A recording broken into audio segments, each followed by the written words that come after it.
Hey guys, Tim Beal here. This is part 2. Alright, so the system's been conditioned. It's been operational here for about 33 minutes or so.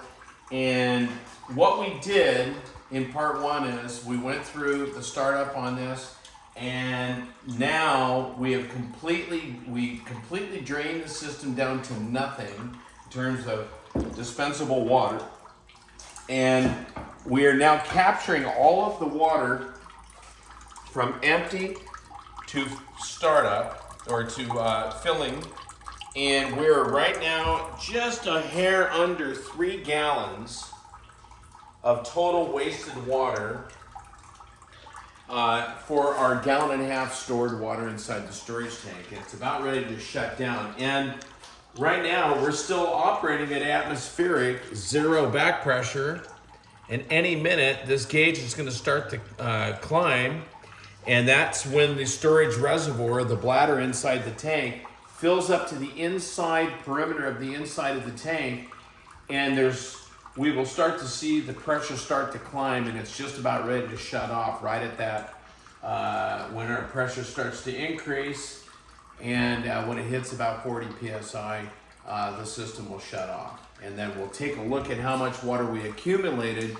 Then what we will do is I will dump the water out of the tank, or we will drain the system down and see how much water is added to this.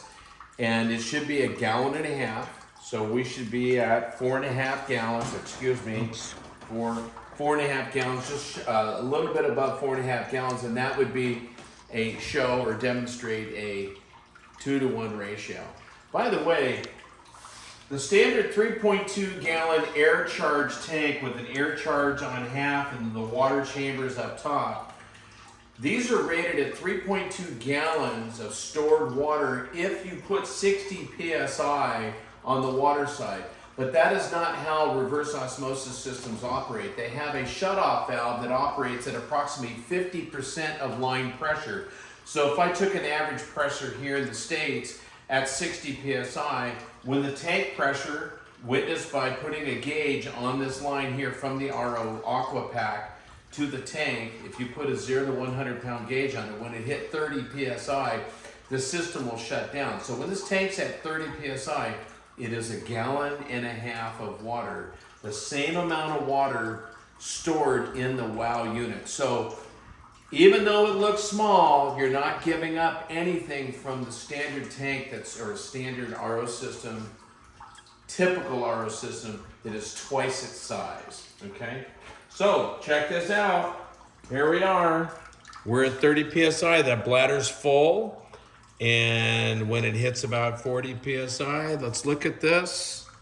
It's gonna shut off here any second. That waistline's gonna shut off, and there it is. It just shut off, and there's our pressure.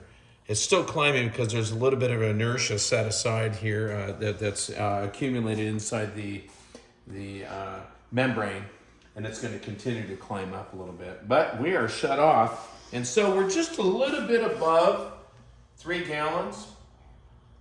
Okay. Now what we'll do is I will drain the system, and we'll add 1.5 gallons, or maybe what we should do is, let's just dump this. Let's dump this out.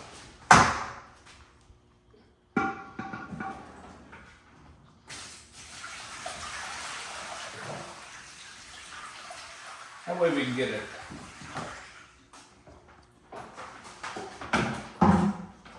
And we will drain the system down and see how much water is in our storage reservoir.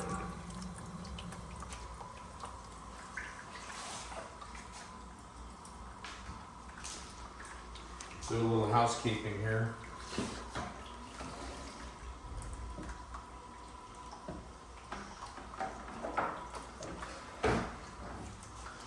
Oops.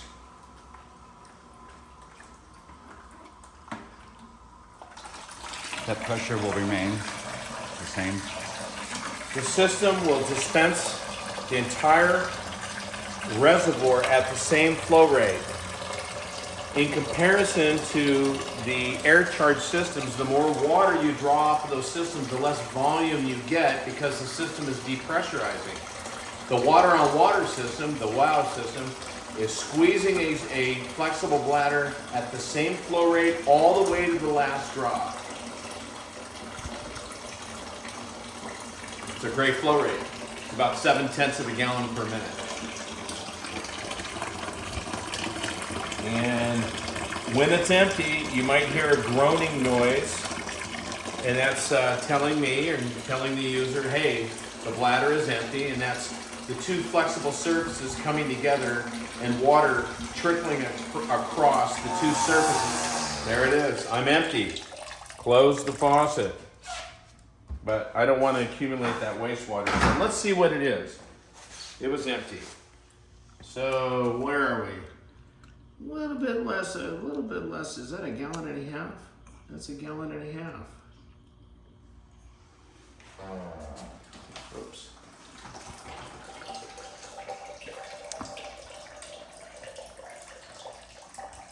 Okay, guys. That's how you would measure the waste ratio of one of these systems, okay? So, that's it for now. Thanks for watching. See you on the next video.